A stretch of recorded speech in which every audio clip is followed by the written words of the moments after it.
Hello, welcome to Making Creativity Pay. With the Edinburgh Fringe in full swing, I spoke to a number of performers about the marketing and promotional aspects of the Fringe.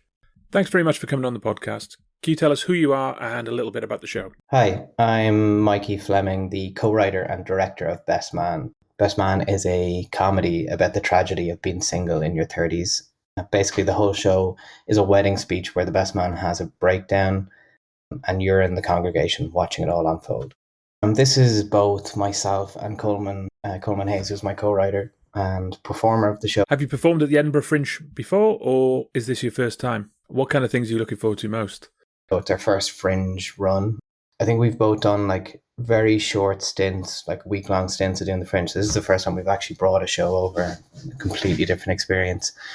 I'm not 100% sure what I'm most looking forward to, but I can tell you what I'm least looking forward to, which is flyering. That's something I know for a fact I'm not very good at, so that should be an experience. What I'm looking forward to the most is, I think, just hanging out with other creative people and going to see their shows and experiencing that. It's what I love about the Fringe, and it's going to be a little bit more special to have a lanyard around my neck while I'm doing it, because it means I feel like I belong, I suppose. When it comes to flyering, what's your strategy? Do you spray and pray, or are you a bit more targeted? I don't know what my flyering technique is as of yet. The last time I was here for a week doing an improv show, and it was on the 7th day that I figured out what worked. And what that was me and a buddy who was in the show would flyer together. We would play a Hall & Oates song, can't remember which one, and he would sing new lyrics to the song while I danced and handed out flyers. And for some reason it worked, and we had a good time. And I think that might have been why, because we were having fun, so people kind of gravitated towards us.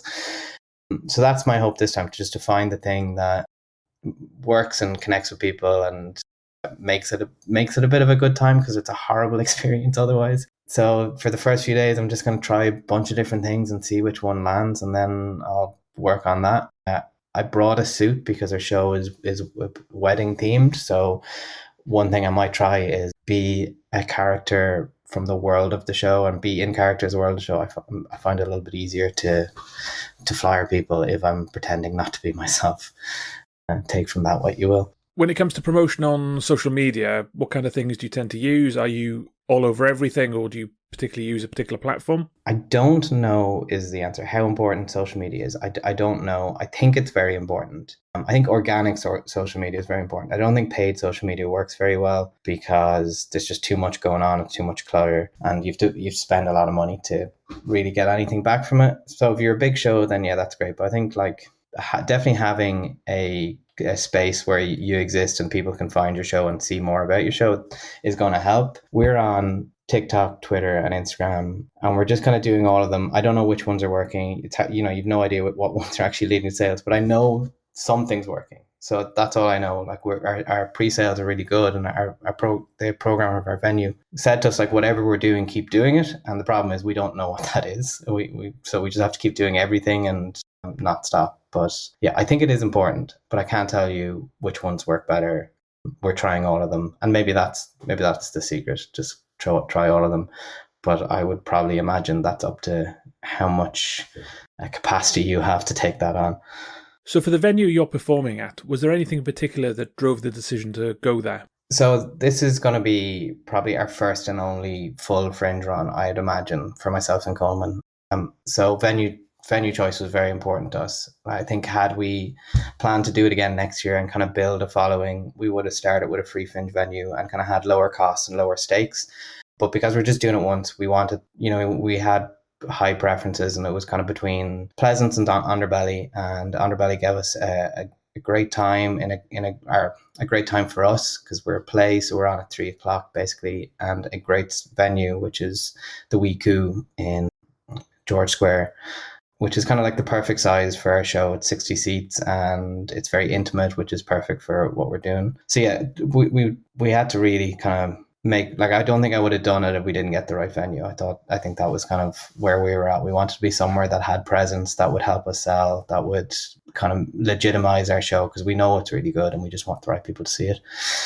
The show is on at 3, so I think it just means we're going to spend a lot of people's lunchtime bothering them to come to see our show. I honestly don't know whether we're going to flyer after a show.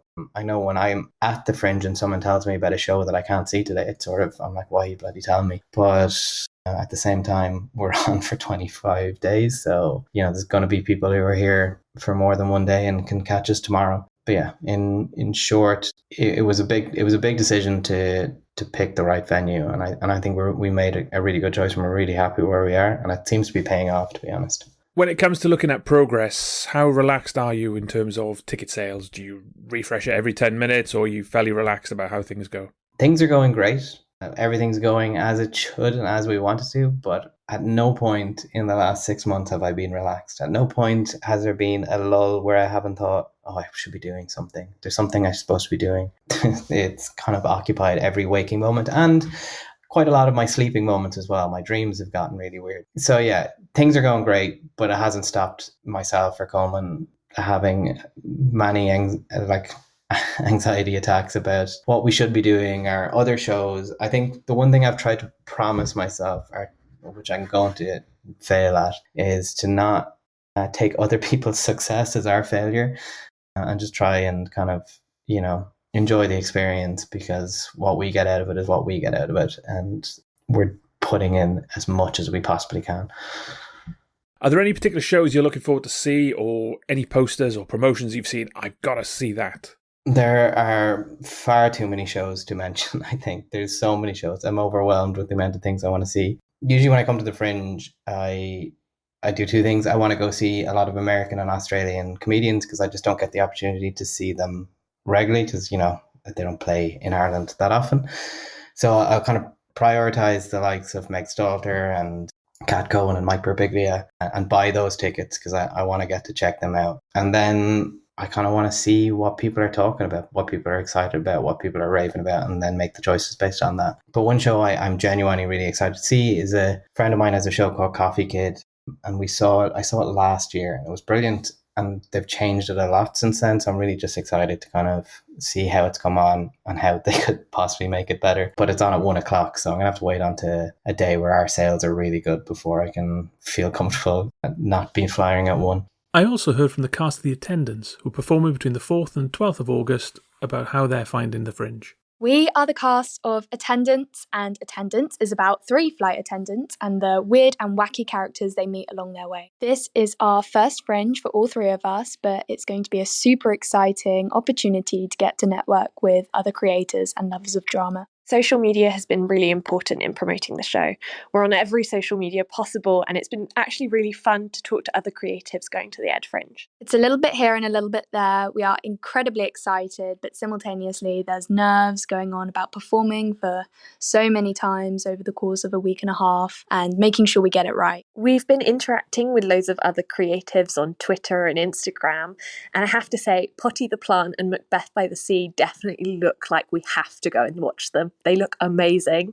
We've also definitely booked tickets for Dusk, which we're very excited for.